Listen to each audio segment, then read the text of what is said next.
Hasta la semana pues pasada abarcamos todo el tema relacionado a las razones bíblicas eh, por las cuales pues se lleva a cabo esta obra dentro de las prisiones. Ahora vamos a hablar de la importancia de las prisiones a la luz de la Biblia, que es el siguiente tema. Nos dice que las prisiones juegan un papel muy importante a través de toda la Biblia y de los sucesos más importantes de nuestra redención y vida eterna. En esta sección veremos 10 razones que hacen que las cárceles sean importantes en el plan divino de Dios. En primer lugar, se mencionan a través de toda la Biblia. En toda la Biblia se mencionan muchas veces las cárceles directa o indirectamente. Entonces tenemos aquí las palabras relacionadas con la cárcel y el número de veces que aparecen en la Biblia. Cárcel o cárceles, 69. Carcelero o carceleros, 3. Prisión, prisiones, 23. Prisionero, prisioneros, 20. Preso, presos, 48. Mazmorra o mazmorras, 2. Cautivo o cautivos, 138. Cautiverio o cautiverios, 29. Cautividad, 70. Esclavos, 99. Esclavitud, 26. Reo, 3. Encarcelar, 6. Custodia, 15. Guardia, guardia, 112. Vigilante o vigilantes o vigilante o vigilan, 19. Vigilar, 11. Captura o capturar, 21. Celda o celdas, 12. En total tenemos 729 veces que aparece alguna palabra relacionada con la cárcel, relacionada con las prisiones. Número 2, se relacionan con el suceso más relevante de la historia bíblica. El evento más mencionado en toda la Biblia es la salida de Israel del cautiverio en Egipto. Más de 500 veces se menciona.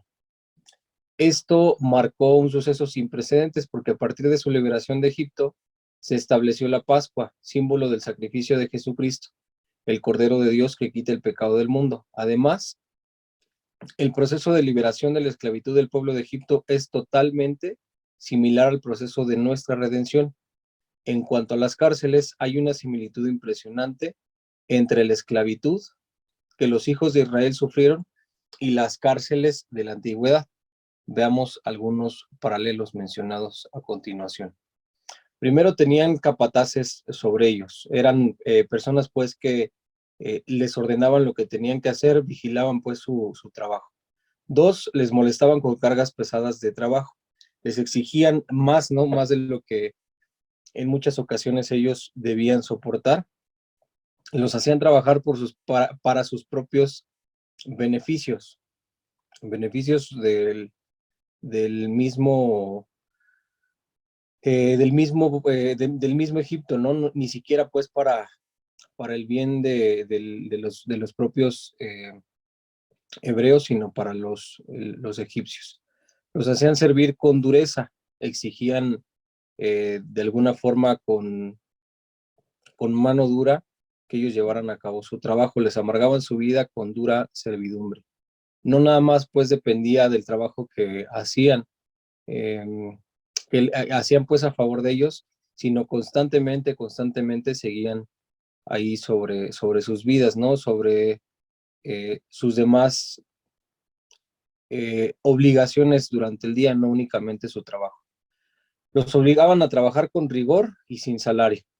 Tenían potestad aún para matar a sus hijos y controlar la natalidad entre ellos, como lo vemos al inicio del Éxodo. Los tenían privados de su libertad. Egipto era la gran cárcel para ellos. Cerca de 3 millones de hebreos estaban privados de su libertad en Egipto, viviendo en esclavitud. Número 9, los presionaban a producir. Tenían un número pues establecido que tenían que producir de material al día y obviamente pues tenían que cumplir con su trabajo porque de eso dependía pues tanto el tema de su alimentación pero también su vida misma. Y aparte de todo pues también eran azotados, eran golpeados. Entonces todo el país de Egipto era como una gran cárcel, ellos tenían que trabajar duramente cada día y no tenían libertad de salir, pues fueron reducidos a esclavitud, esto es a prisión.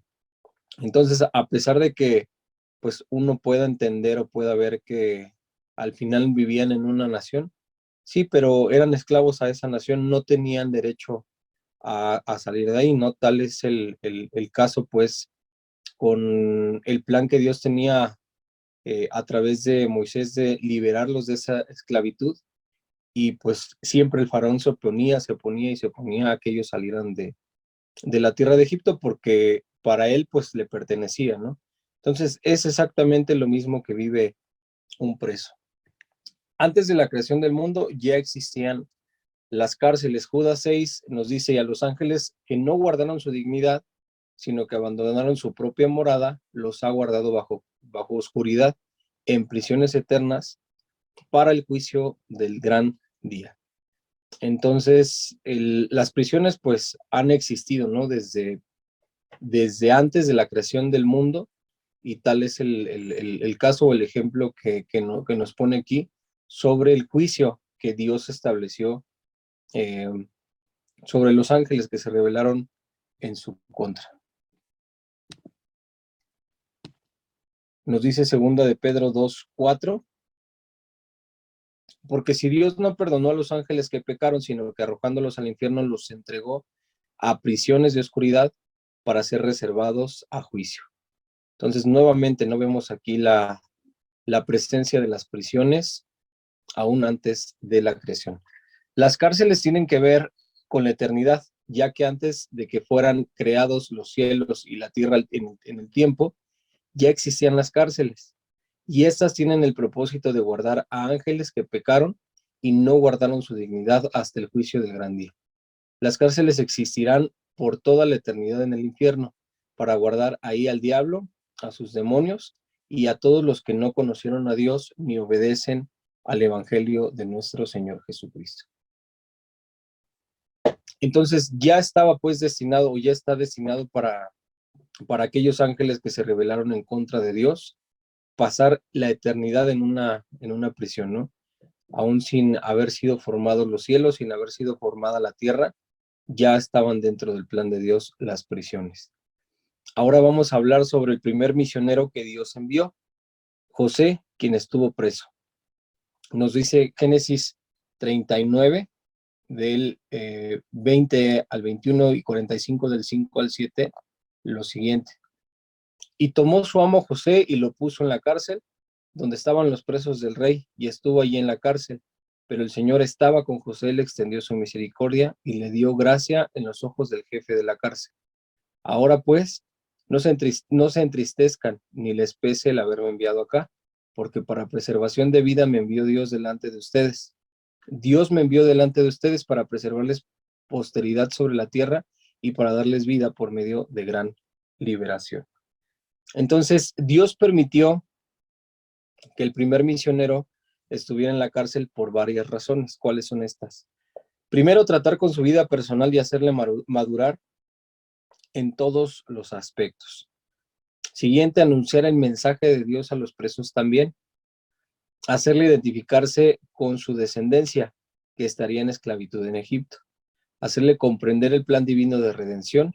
Conocer el estado triste de la prisión para la postre beneficiar a los presos y procurarles mejores condiciones de vida. Y para mostrarle su poder y su soberanía. Entonces, aquí tenemos el primer ejemplo, ¿no? De un enviado de Dios, quien es José, estando preso, y cuáles son las condiciones en las que él vive dentro de una prisión. Condiciones, y en estas condiciones pues vemos sus necesidades, ¿no? Lo que tiene que afrontar, los problemas que existen también dentro de la prisión, el trato que puede llegar a tener con sus propios compañeros, el trabajo también que puede llegar a hacer con las mismas autoridades dentro de la prisión. En este caso, pues él se convirtió en prácticamente pues la mano derecha del carcelero. Y a fin de cuentas, pues este proceso que Dios ocupó sobre la vida de José fue para darle un crecimiento, ¿no? Un crecimiento en su vida personal, y también para que él, pues de alguna forma, se fuera preparando para lo que Dios tenía, pues ya destinado para él. Después vemos los más grandes hombres de Dios estuvieron en prisión. Otros experimentaron vituperios y azotes y a más de esto prisiones y cárceles, como lo dice Hebreos 11:36. Es increíble ver cómo casi todos los grandes hombres de Dios sufrieron prisiones y cárceles de un modo directo o indirecto, tal vez con los mismos propósitos que José. Los siguientes hombres de Dios y personajes bíblicos estuvieron ya sea en prisión, sea judicial, de guerra o de cautiverio. Por ejemplo, en el Antiguo Testamento, ¿quiénes estuvieron en esto? Lot, en Génesis 14:14, cuando pues él junto con su familia pues llegan a esta ciudad que Dios tiene que destruir, ¿no? Pero al final, en este pasaje, Génesis 14:14, pues él estaba prisionero de algún modo, ahí no tenía pues oportunidad de salir, había gente pues afuera de su casa queriendo entrar, al final Dios lo libera, ¿no? En José vemos sí una prisión literal, relatada pues en Génesis 39, 20 al 21. En el libro de Jueces 16:21, Sansón, después de que es capturado por los filisteos, es puesto en una prisión previo a establecer un juicio sobre su vida. El profeta Micaías, de igual manera, en el primer libro de los Reyes. David, en el Salmo 142:7, pues también de alguna forma narra lo que él estaba sintiendo sobre su vida, ¿no? Y de algún modo, pues las consecuencias que él estaba viviendo. Jeremías, quien también estuvo preso en la cárcel de, en la cárcel durante un tiempo, ¿no? Lo relata también en el Jeremías 37:21 y Lamentaciones 3:5. ¿Cuáles son la situación que él enfrenta dentro de esa prisión? En Daniel también vemos lo que Daniel sufre cuando es puesto junto pues también con los leones, y no solamente eso, ¿no? Sino desde el momento en el que él es tomado junto con todo el pueblo de Israel y son llevados a Babilonia y comienzan a sufrir ese cautiverio. Y también nos lo relata en el Salmo 107:14 respecto al cautiverio del pueblo de Israel. Ahora, ¿qué tenemos respecto al Nuevo Testamento? Juan el Bautista en Génesis 14:14. A ver, déjenme buscar esto porque no hay. Génesis 14:14.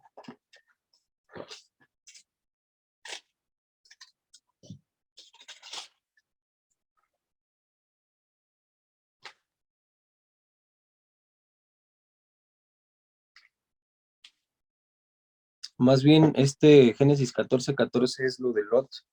No sé por qué está ahí, pero bueno, conocemos en cada uno de los evangelios el momento en el cual pues Juan el Bautista es encarcelado porque pues le menciona a Herodes pues que no le era lícito tomar como esposa a la mujer de su hermano, y después de esto pues es encarcelado previamente a su muerte, a su decapitación. Nuestro Señor Jesús, en Mateo 27:27 y Juan 18:18, lo encontramos preso, ¿no? Puesto en una cárcel después de haber sido capturado para posteriormente también su crucifixión. Y todos los apóstoles en Hechos 4:3, 5:18, en los cuales primero toman encarcelados. Bueno, estos dos pasajes nos hablan del encarcelamiento sobre Pedro y sobre Juan, cuando ellos pues se levantan con de nuevo, comienzan a anunciar el evangelio, hay sanidades, hay prodigios, y al ver el alboroto del pueblo, pues las autoridades deciden encarcelarlos. Los primeros misioneros del cristianismo, igual en Hechos 8:3, 22:4, son perseguidos, son asolados, y tenemos en el 22:4, si no me equivoco, ya es aquí Pablo quien es capturado para sufrir pues el arresto, y después un interrogatorio. El apóstol Pedro, en Hechos 12:5, donde pues posteriormente a esto, con las oraciones de los demás hermanos, Dios lo libera de una forma milagrosa. El apóstol Pablo, que menciona en 2 Corintios 6:5, Filipenses 1:13 y Colosenses 4:18, hace mención, ¿no?, de sus constantes prisiones. Menciona pues que él está pues en cadenas, ¿no? El misionero Pablo y el profeta Silas, en Hechos 16:22 al 27. Déjenme leérselos.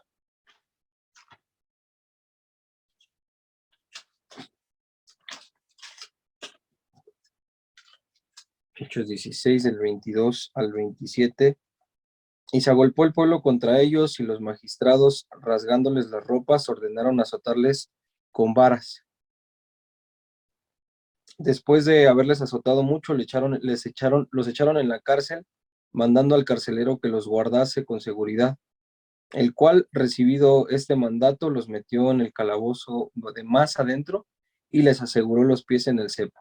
Pero a medianoche, orando Pablo y Silas, cantando himnos a Dios, y a Dios, y los presos los oían. Entonces sobrevino de repente un gran terremoto, de tal manera que los cimientos de la cárcel les sacudían, y al instante se abrieron todas las puertas y las cadenas de todos se soltaron. Más adelante, pues, ya en el versículo 27 viene la liberación. Despertando el carcelero y viendo abiertas las puertas de la cárcel, sacó la espada y se iba a matar, pensando que los presos habían huido. Y continuamos más adelante, ¿no?, donde ya viene toda esta situación en la cual ellos tienen la oportunidad de compartir el mensaje del evangelio, tanto con el carcelero como con los de su casa, con los de su familia, y sucede todo este proceso. Y Timoteo, discípulo de Pablo, en Hebreos 11:36 nos menciona lo siguiente,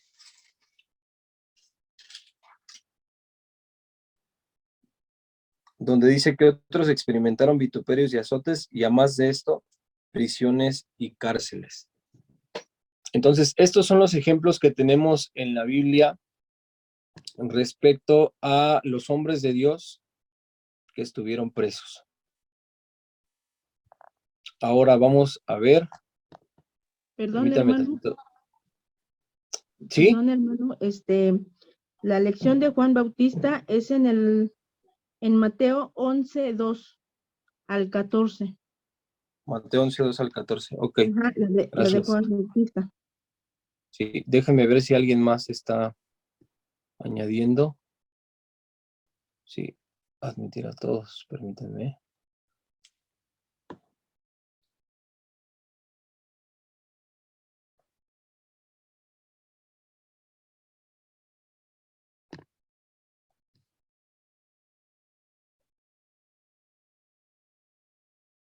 Ahí siguen viendo, ¿verdad? Sí. Ok. Entonces tenemos el primer libertado físicamente por Jesús. Fue un prisionero. En Lucas 23, del 24 al 25, dice: entonces Pilato sentenció que se hiciera lo que ellos pedían, y le soltó a aquel que había sido echado en la cárcel por sedición y homicidio, a quien había pedido, y entregó a Jesús a la voluntad de ellos. Literalmente, Jesús murió en lugar de Barrabás, un prisionero. Es decir, él murió para que Barrabás viviera. Él sufrió la cruz para que Barrabás fuera libre. Es de mucha trascendencia el hecho de que, visto desde el punto de vista meramente humano, Jesús dio su vida por un homicida, por un prisionero, para que éste pudiera vivir y salir en libertad. Jesucristo, como en esa ocasión, hoy en día, sigue sacando de la cárcel a muchos presos.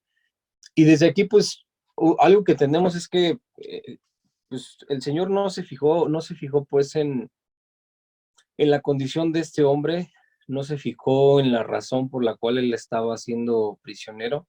Pues tenemos, o tenía pues ante sus ojos un homicida, ¿no? Pero pues esto a Jesús no le interesó, ¿no? Él con eso también nos muestra ese lado importante, ¿no? Que a pesar de la condición que tengan las personas a las cuales nosotros estamos visitando, sirviendo dentro de la prisión, pues no nos debe impedir el hacerlo, ¿no? Yo creo que al contrario nos motiva más a llevar a cabo pues la labor o el trabajo que tenemos ahí dentro. Sabemos justamente que son personas que pues en muchos casos sí tienen delitos graves, van por problemas fuertes, pero a pesar de ello nosotros debemos continuar con este trabajo entendiendo pues que nuestro Señor Jesucristo no puso pues algún problema en cuanto a esto. Después tenemos el primer salvado espiritualmente por Jesús, quien fue un preso, en Lucas 23:43, y dijo a Jesús, acuérdate de mí cuando vengas en tu reino. Entonces Jesús le dijo, de cierto te digo que hoy estarás conmigo en el paraíso. En la cruz del Calvario Jesús ganó la primera alma para el cielo, y se trata nada más ni nada menos que el preso que estaba crucificado junto a él y que momentos antes lo estaba injuriando. Cuán grande e inescrutable es la misericordia y la gracia de Dios. Este prisionero sentenciado a muerte clamó a Jesús, reconoció su pecado, el justo juicio de Dios, la justa retribución por sus maldades, la inocencia de Jesús, el carácter de Jesús como rey, comprendió la eternidad, el reino de Dios, la segunda venida de Cristo, la resurrección de los muertos y la divinidad de Jesús. Todo eso solo por estar al lado del Cordero de Dios. Pero ¿de dónde le vino toda esa sabiduría? Ciertamente no de su razonamiento humano ni de su lógica, sino que como a Pedro cuando confesó que Jesús era el Mesías, el Espíritu Santo se lo reveló para que pudiera ser salvado por la fe en Jesús. Vemos pues la importancia que tienen para Dios los presos, ya que se reveló a un prisionero condenado a muerte para que éste pudiera llegar al cielo. Y si es claro, ¿no? O sea, uno se puede llegar a preguntar cómo es posible que en tan poco tiempo haya entendido aspectos tan importantes. Tan importantes, en primer lugar le dice a Jesús que, o bueno, más bien le dice al otro prisionero, ¿no? Que si aún en su condición, pues no era capaz de tener temor de Dios y que si no se daba cuenta que Jesús era inocente y que no merecía estar ahí, ¿no? Y después le dice, Señor, acuérdate de mí cuando vengas en tu reino. Él sabía perfectamente que Jesús resucitaría y que Jesús vendría, ¿no? Vendría nuevamente, aparecería su segunda venida. Y Jesús le dice, de cierto te digo que hoy mismo estarás conmigo en el paraíso. Entonces es una revelación muy grande y no solamente de un tema o de un aspecto, sino de muchos. Y es algo que pasa en un instante, en un momento. Pues no sé cuánto tiempo pudo haber pasado durante esta conversación, pues ni siquiera una hora, ¿no? Y sin embargo, él ya tenía eso. ¿Por qué? Pues simple y sencillamente porque la obra de redención de Jesús sobre la vida de este hombre ya estaba hecha. Entonces, aquí nuevamente vemos la importancia o la relevancia que tiene el prisionero para Jesús. Número 8. El primer perdido espiritualmente por no creer en Jesús fue un preso. Vinieron pues los soldados y quebraron las piernas al primero y asimismo al otro que había sido crucificado con él. Juan 19:32. Este es el otro lado de la moneda. Somos salvos por la fe, por creer en Jesús, en el Evangelio. Pero ese mismo poder para salvarnos nos condena si no creemos. Jesús dijo que el que cree en él no es condenado, pero el que no cree ya ha sido condenado, por cuanto no creyó en el nombre del unigénito Hijo de Dios. Lo dice en Juan 3:18. Tristemente, la primera persona que se fue al infierno por causa de Jesús fue el prisionero que estaba crucificado al otro lado de él en el Calvario, es decir, a partir de la muerte de Jesús en la cruz. La diferencia entre el cielo o el infierno radica en creer en Jesús o no, y eso se manifiesta por medio de la obediencia o rebeldía a su palabra. Y estos dos casos son dos ejemplos, ¿no? De las personas que nosotros nos vamos a encontrar dentro de una prisión. El hombre y la mujer, pues, que están bajo esta condición, aquellos que tienen el deseo en su corazón de acercarse a Dios, de conocer de Cristo, de conocer de su palabra, y a quienes simple y sencillamente no les importa lo que nosotros hacemos dentro. Pero, pues, obviamente nosotros no lo vamos a identificar, pues, hasta el momento en el que lo estemos llevando a cabo, ¿no? Tenemos que llevar el evangelio a todos, a todas, esperando justamente esto, ¿no? Que alguno o alguna de los que a los cuales nosotros les estamos hablando de Jesús, a quienes les estamos llevando la palabra, pues veamos o no veamos una transformación, ¿no? Entonces, nuevamente vemos aquí la importancia. La primera persona que fue condenada, nuevamente tenemos el caso de un preso. Número 9. Las más grandes revelaciones de Dios fueron dadas dentro de las cárceles. Todos nos sabemos Jeremías 33 del 1 al 3, ¿no? Vino palabra del Señor a Jeremías la segunda vez, estando él aún preso en el patio de la cárcel, diciendo, así ha dicho el Señor, que hizo la tierra, el Señor que la afirmó para afirmarla. El Señor es su nombre, clama a mí y yo te responderé y te enseñaré cosas grandes y ocultas que tú no conoces. Este es un ejemplo de varios, ¿no? De varios casos en los cuales viene una gran revelación de Dios a la vida de cada uno de sus siervos. Esta escritura, así como la revelación del nuevo pacto, le fue dado a Jeremías cuando él estaba dentro de la cárcel. ¿Pero qué no las cárceles son lugares inmundos y no deseados? Pues al Señor le ha placido hablar a sus siervos y revelarles secretos cuando ellos estuvieron en la cárcel. ¿Por qué? Tal vez porque es un lugar, perdón, tal vez porque es un lugar en donde la persona puede estar en quietud y en espera, pero sea como fuere, esto solamente denota la importancia que las cárceles tienen a la luz de la Biblia. Todo el Nuevo Testamento fue escrito por los apóstoles, excepto Lucas y Hechos, que fueron escritos por el médico Lucas, y el libro de Hebreos, que fue escrito por Dios. Es bien conocido, perdón, que todos los apóstoles estuvieron en prisión al principio de su ministerio, cuando aún no se escribía nada del Nuevo Testamento.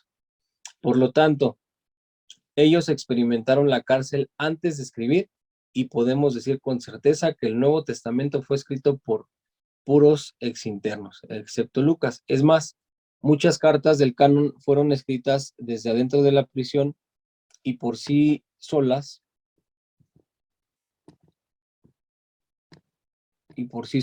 denotan su vital importancia en cuanto a revelación divina. Dios le permitió a Pablo escribir 13 epístolas, de las cuales 7 las escribió dentro de la prisión. Es el caso de Efesios, Filipenses, Colosenses, primera y segunda carta a Timoteo, Tito y Filemón. Y la última carta, la más profunda en revelación escatológica y que describe el final de los tiempos y que completa la revelación divina, el Apocalipsis. Fue escrito por el apóstol Juan desde adentro de una prisión en la isla de Patmos, a donde había sido exiliado por causa de la palabra de Dios y del testimonio de Jesucristo. Entonces tenemos la más grande revelación, ¿no? Tenemos la misma palabra de Dios dada a cada uno de estos hombres y bajo las circunstancias de una prisión, ¿no? Son siete cartas de las 13 que Pablo escribe dadas dentro de una prisión y pues sabemos que ni siquiera fue él quien las escribió por las condiciones en las que se encontraban, ¿no? Las dicta, pero nos damos cuenta también de que pues las condiciones en las que él vivió no le impidieron cumplir con con este mandato de Dios y que al final pues la revelación viene justamente de parte de Dios, ¿no? Y lo más importante o lo más trascendental, pues tenemos el Apocalipsis dado al apóstol Juan, él siendo prisionero, ¿no? Estando apartado por completo de todo en la isla de Patmos. De alguna manera sí lo vemos como, pues uno piensa pues respecto a una prisión sin tener conocimiento de ella, algo que nosotros ya tenemos, que justamente son lugares completamente abandonados por la sociedad, lugares olvidados en los cuales se tiene pues a la peor sociedad de todo un país o pues mundialmente, ¿no? Las personas que más daños han causado, que más conflictivos son, están completamente apartados dentro de una prisión, y desde fuera uno podría pensar que, pues, qué cosa buena puede salir de una prisión, ¿no? Tenemos aquí el ejemplo tan grande, ¿no? ¿Qué bueno puede salir de una prisión? Pues simple y sencillamente la misma palabra de Dios salió de las prisiones, ¿no? Y utilizó a hombres que estaban completamente aislados, privados de su libertad, para darnos a conocer esta grande revelación. Número 10. El diablo y sus ángeles van a ser encarcelados durante el milenio.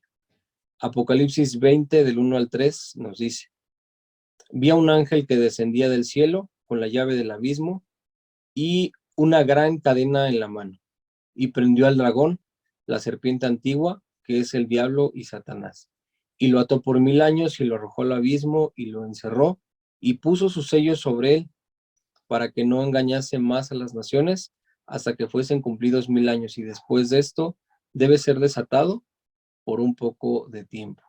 Entonces el diablo sabe perfectamente el destino que le espera, y por eso es que odia tanto la obra de Dios y el trabajo en cárceles, y los obstruye y siempre está tratando de anularlos.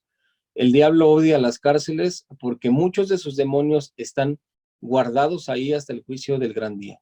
Odia las cárceles porque sabe que él mismo será encarcelado por 1000 años, atado y sellado, y no podrá hacer nada, absolutamente nada, y tendrá que esperar ahí por 1000 años. Luego será soltado por un tiempo y por último será lanzado al infierno, al lago de fuego y azufre, y será atormentado día y noche por los siglos de los siglos en compañía de la bestia, el falso profeta, la muerte, el Hades y todos los que no se hallaron inscritos en el libro de la vida, como nos lo dice Apocalipsis 20, versículos del 10 al 15.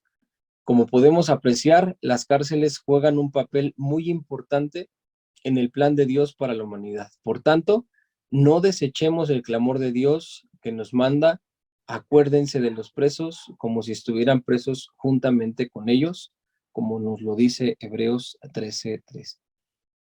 Entonces, hemos visto pues 10 puntos que nos recuerdan y nos enfatizan la importancia que tienen las prisiones para Dios. ¿Cuál es el papel que juegan las prisiones dentro del plan de Dios, no?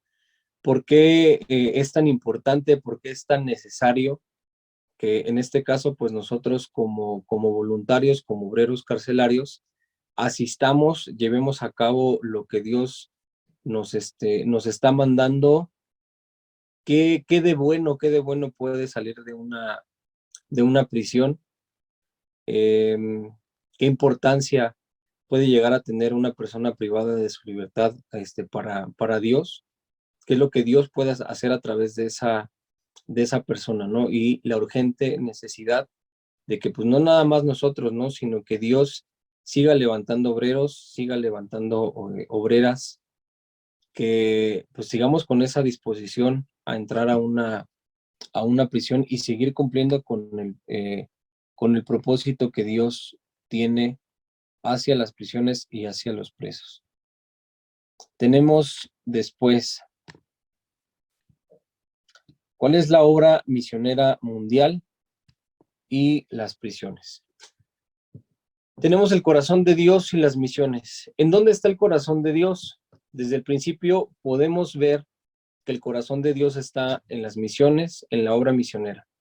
Dios siempre ha tenido en cuenta al mundo entero, a todas las naciones. Él quiere que su nombre sea conocido por todos los seres humanos.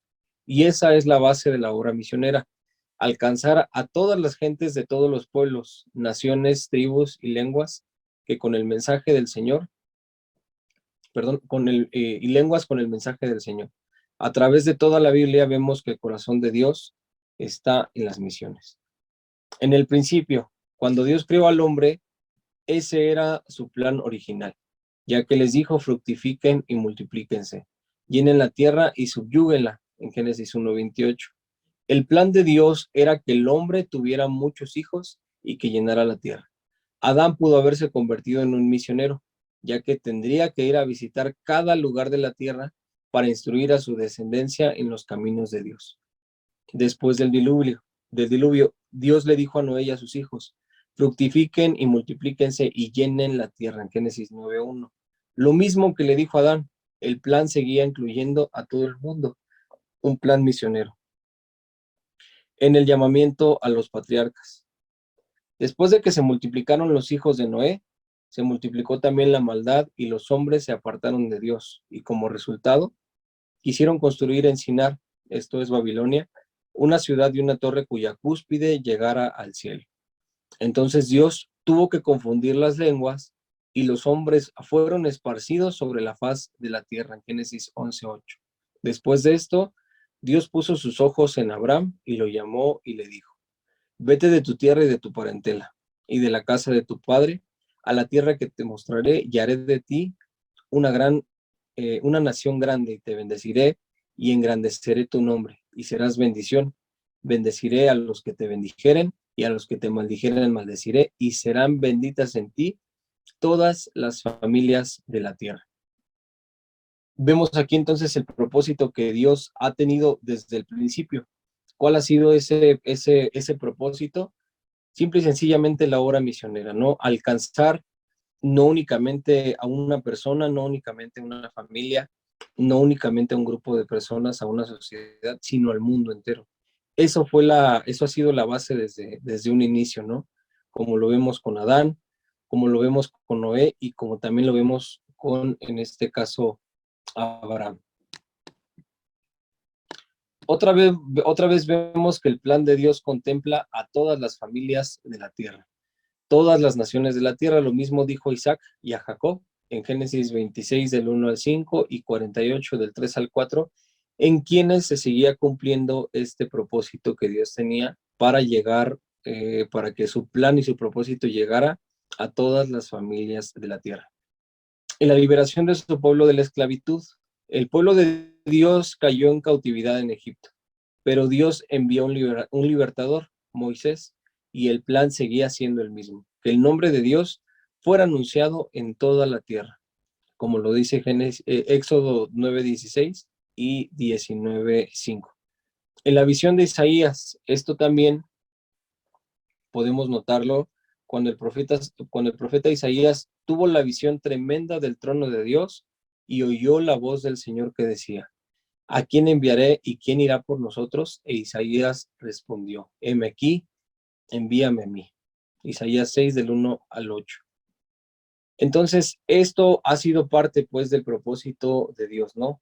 Adán, luego tenemos a Noé, tenemos a Moisés, tenemos a Abraham antes, a Moisés, y a cada uno de los hombres que Dios utilizó para llevar a cabo su plan. Vemos a cada uno de los profetas de Dios y la revelación que viene, ¿no? La revelación que viene de parte de Dios, dando a conocer que su plan y su propósito se sigue extendiendo a todo el mundo. Número 2, el misionero José. ¿Pero qué es un misionero? Básicamente es una persona enviada por Dios a un lugar específico con una misión definida.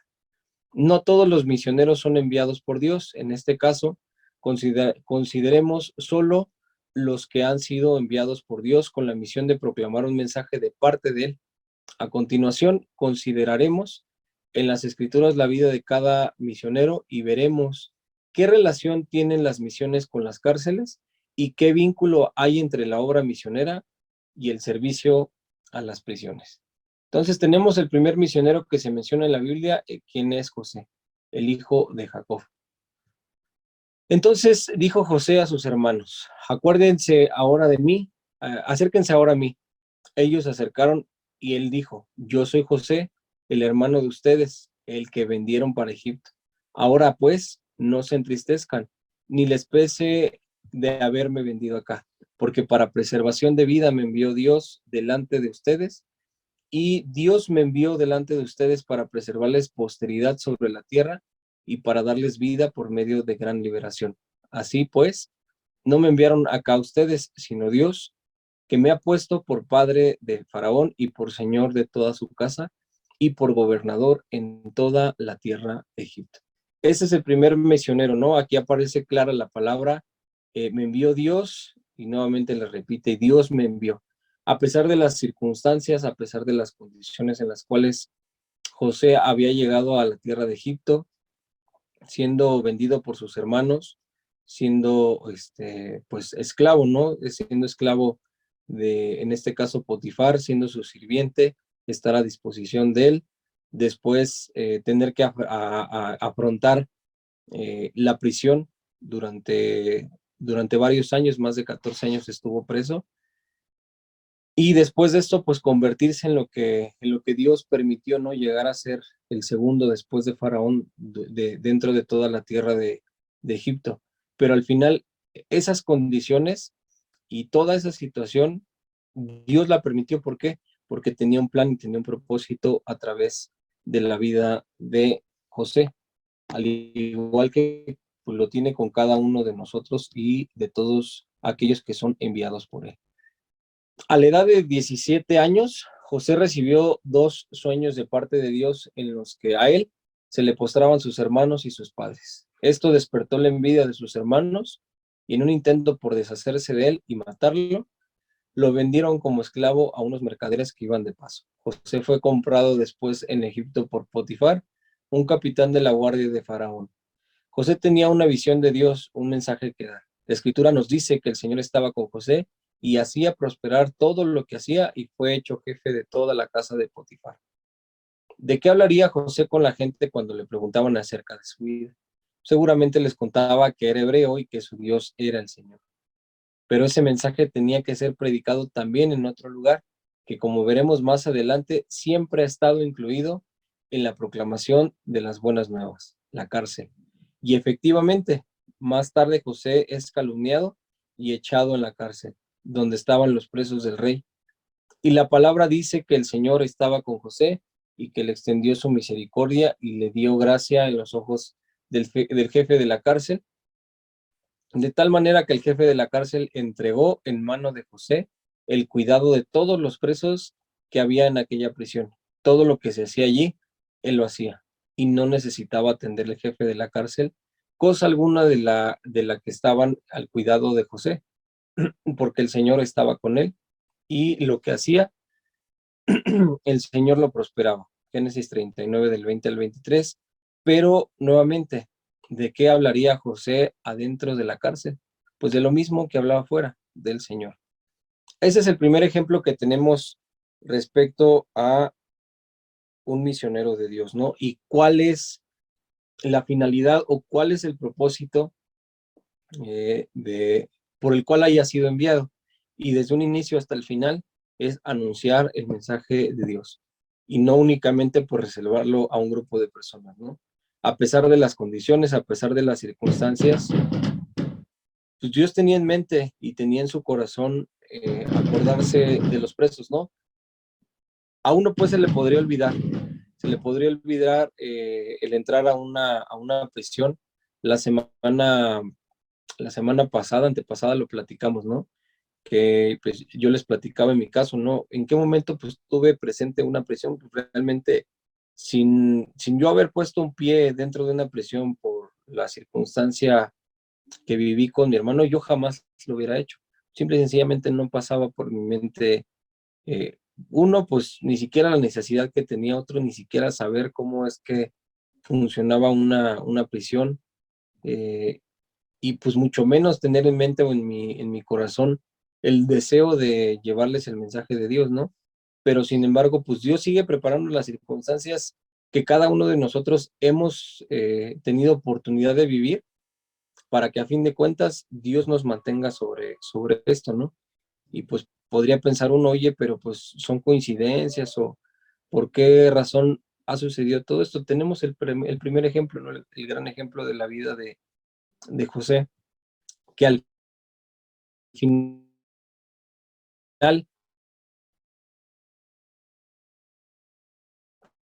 a pesar de que había circunstancias difíciles, calumniado de Dios, estaba y hacía todo lo que hacía José. ¿Por qué? Porque ya preparando para de, y es lo que pues, nosotros tenemos que tener claro. Número 3, tener a Moisés. El segundo misión al que hace mención la Sagrada Escritura es que promovió la ley de Dios por el Israel. Nos dice 3 del 9 al egipcios los oprime. Ven por tanto ahora y te enviaré a Faraón para que saques de Egipto a mi pueblo, los hijos de Israel. Moisés era un ex convicto cuando fue llamado. Él había dado muerte a un varón egipcio por defender a un compatriota suyo y tuvo que salir huyendo de la justicia de Egipto. Si Moisés se hubiera quedado, seguramente habría caído preso. Vemos en esto que Dios no hace acepción de personas. Moisés tenía un mensaje de parte de Dios para Faraón y era que Israel era hijo de Dios, su primogénito, y que como no quería dejarlos ir a pesar de todas las señales que les había mostrado, iba a matar a todo primogénito en Egipto, comenzando por su hijo. Este mensaje también llegó a la cárcel en Éxodo 3:20, 4 al 21 al 23 y 12:29. Entonces tenemos ahora el siguiente ejemplo, es Moisés y nos lo dice aquí, a pesar de quién era Moisés, a pesar de lo que debía, a pesar de haber sido pues un asesino y que merecía estar dentro de una prisión, Dios lo llama, Dios lo utiliza y pues ahora sí que no es poca cosa la obra que Dios hizo a través de la vida de Moisés. Entonces, con esto vamos a detenernos hasta aquí. Tenemos unos minutos más para que, pues, alguna de ustedes nos quiera, pues, compartir algo de lo que vimos ahorita. No sé si tengan también alguna pregunta que hacer, pues está el espacio disponible para que lo hagan.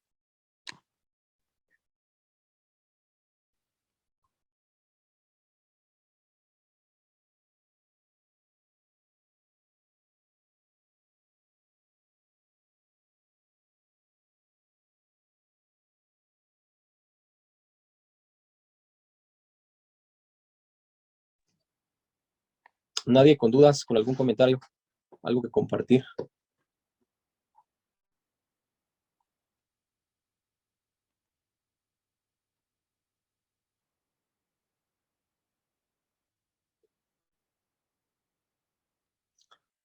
Pues nada más para comentarles, esta semana que viene, hasta el día miércoles, tenemos oportunidad de tener acceso a las cárceles. Por ahí ya nos avisaron, ya nos mandaron eh, mensaje que están al pendiente de los comités de cada centro de que nos los hagan llegar. Eh, Hay por ahí también, pues bueno, se va a ver también el tema de lo de las altas y las bajas. No sabemos todavía quiénes han aceptado de los nuevos que, que, que están ingresando. Vamos a ver qué pasa. Yo, cuando estábamos bien, pues previo a la pandemia, más o menos, si no me equivoco, tardaban como unos 15 días, ¿no? 15, 20 días en entregarnos los permisos para que podamos ingresar nuevamente. Entonces, yo espero que pues, en este periodo sea también el caso y no suceda como este que está por terminar, porque se supone que la autorización pues tenía que estar a partir el 1 de marzo y nos los entregaron mediados de abril. Entonces, espero que no sea lo mismo, que no nos terminen entregando los oficios hasta principios de octubre y que pues ya salgan a partir del próximo mes. Entonces, pues bueno, estamos a espera de eso. Sí, recuérdenlo bien, ténganlo bien presente para que no les vaya a pasar de que vayan a la cárcel. vayan a algún centro y de pronto pues no los dejen entrar, ¿no? El último día que tenemos para entrar es el próximo miércoles. El miércoles de la próxima semana sería el último día y pues hasta nuevo aviso, ¿no? Hasta que las autoridades nos indiquen que ya están los oficios para nuevamente acceder.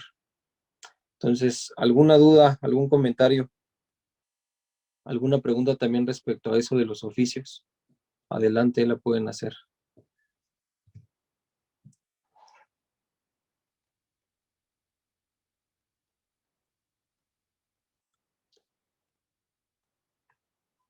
Nada por ahí.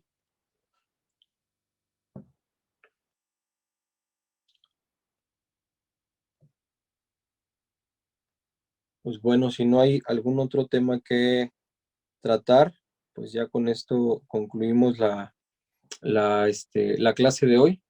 Y si Dios permite, si Dios quiere, nos estamos viendo para la próxima semana. Entonces, pues tengan un buen viernes, tengan un buen fin de semana, que Dios les bendiga y pues aquí andamos cualquier cosa que se ocupe.